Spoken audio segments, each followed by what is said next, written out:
Welcome to the Slop Temple. We pray this video helps. You'll begin by making sure Chrome is ready. Update it, sign into your Google profile, and open the browser. Once done, move straight to the address bar and type Chrome. Google.com/webstore, that's the marketplace. You're starting now, so don't delay. This prevents compatibility issues and keeps your extensions synced. Make sure you're using the correct profile, extensions install per profile, and if your organization manages the browser. Check policies first before proceeding. Now search for the extension by name or keyword and apply filters to narrow results. You want to read the description, inspect the permissions list, and glance at reviews and screenshots to judge legitimacy. Once you identify a candidate, consider who the developer is and when it was last updated.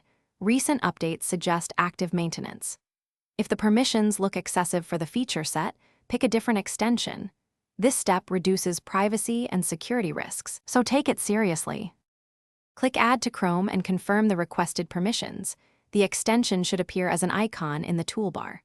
Once installed, go to Chrome//extensions to enable, disable, remove, or configure site access and options. This is where you control behavior.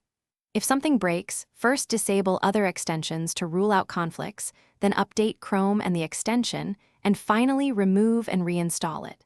If problems persist, clear browser cache or test in an incognito window with site access enabled for diagnosis.